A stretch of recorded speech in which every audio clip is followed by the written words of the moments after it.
everybody, and welcome to Hot Shots TV. I'm your host, Scott Briard, and you're here for another episode of This Is Darts. Excited today. Just got back from a bit of a vacation, so I'm a little wound up. Unfortunately, we didn't do a show down in California. Time didn't permit, but we had a lot of fun. It's unfortunate. We really should have. There was an opportunity. We were about to shoot a show in a bar.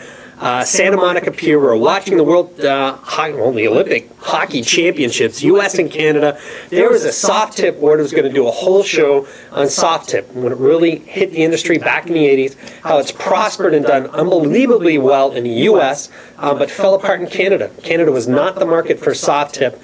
We're more traditional here, more Scottish, English, Welsh background. Pubs would have definitely not put in soft tip darts where players were expected to pay to play. But in the U.S., it's obviously worked very well. Hundreds of thousands of dollars in prize money. Bull Shooter, Arachnid, Sheltie, all these companies have done extremely well with it, but in Canada, almost zero soft tip play. So there I was, beautiful Sunday afternoon, Santa Monica, watching the game. There were the soft tip darts. Manager of this Rusty's Bar, I can say this, I'm sure they're not even watching it, I couldn't even care. Rusty's Bar at Santa Monica Pier, manager comes over and changes the Olympic game. Can you believe that? We're in a bar full of tourists. There we are sitting back, Jackie Kelly, great friend of ours, Steve Isbister sitting with us, watching the hockey game. Second intermission, wham, he changes the channel to the basketball game, turns the Lakers on. What are you doing? We're watching a hockey game. He goes, well, this isn't your house and you can't control the TVs. Wow. Did you ever hear the champ, Q107? Oh, I lose it. Oh, I almost lost it, but I didn't. Didn't film the show, left the bar, went shopping. Jackie and Steve stayed and watched the finals. They put them on the TV, the small ones over the bar, but we lost the big screen. Anyway, needless to say, Canada, big winners over the U.S. in the hockey. It was a great game, and it was a great Olympics altogether for Canada, definitely for the U.S. They won the most medals. Canada, we're proud to say, we actually won the most golds, and I hope all of you spent the last 2 weeks watching all the wonderful things that occurred in Vancouver. Anyway, on to darts, because we're not in the Olympics yet. Let's get into darts. PDC, big 3 weeks so far. Premier League started off. Taylor, obviously off to a 3-0 lead, playing extremely well, has been since the World Championships. What's going to upset this guy's apple cart? I mean, he's on fire. There's literally, when the skeptics start and go, well, he's not really on his game, I don't know how he's going to do this World Championships, wham, he wins it, hands down the champion, and then he goes on and wins almost every tournament he enters. So, off to a 3-0 lead. Not surprised at Mervyn King sitting in second place. He's played extremely well through 2009, off to a great start in 10.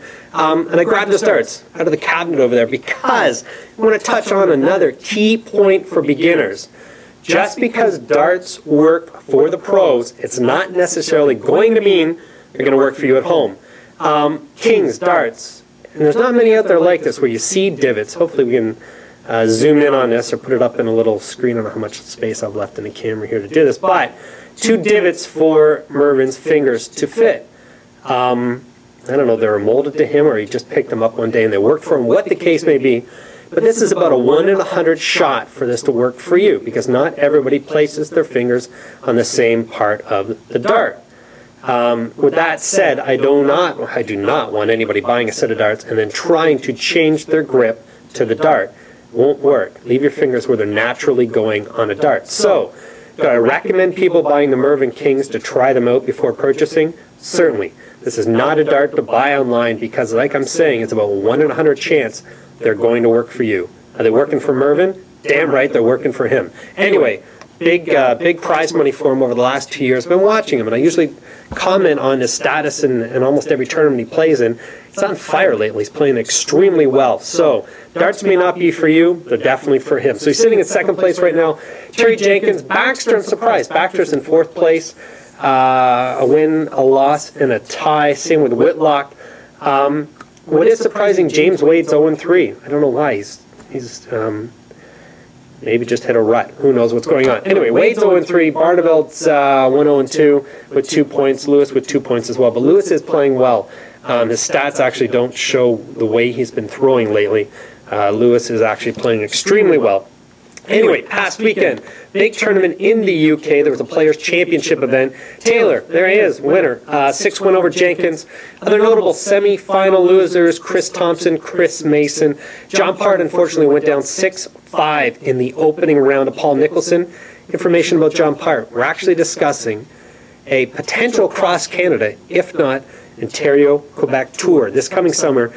John Part's ready for it. He wants to get back out, legions, bars, make appearances, play some great exhibitions. And we're hoping to merge everything together with This Is Darts, make this a lot of fun. Dart exhibitions, they were great when I went out as a kid, but the past ones have been out too.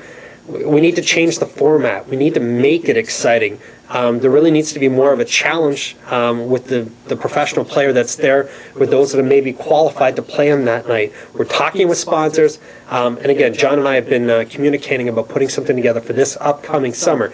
So here's a chance. If you're interested, if you got comments about this, or you think your location might be a great spot to have John Part come in for an evening with John Part, let us know. Send me an email, scott@hotshotscanada.com. Let me know your thoughts. Let me know your ideas for a great exhibition. If you've been to any and they've been spectacular, tell me about it. And if you've got a venue somewhere in Canada that you might be interested in having John for an evening, send me an email about that as well. We're just working out details right now, but it's something we're looking to do between July and September for this summer. Anyway, back to what's going on. Upcoming weekend, some great events actually here in Canada. Halifax Open, wow. Halifax Open, $8,000 in prize money. Unbelievable to see. East Coast, Bedford, Nova Scotia. Here's the key to this. I'm really impressed with this. Men's and ladies singles champion will receive an invitation to the 2010 BDO World Masters. Not many tournaments you can play in to get an invitation over there. So, Canadians, get on a plane. I don't know if that's open to the UK or if it's just open to Canadian players for it. Contact information is on bullseyenews.com. Again, back to where I am here online, pdc.tv for all major information for the Professional Darts Corporation or any key tournaments going on worldwide. North America, bullseyenews.com. Get there for all your local tournaments and such. Great information for what's going on in North America. And again, that's where I've pulled this up for the Halifax Open, $8,000 in prize money. And again, get out there. Go play in a tournament. You win it, singles, off you are to England. Anyway, Manitoba Opens also this weekend, $3,000 in prize money. And the big money tournament this weekend, Texas, $15,000 in Grapevine, Texas. It's still great to see some major prize money in North America. What I'm excited about next weekend, March 13th, 14th,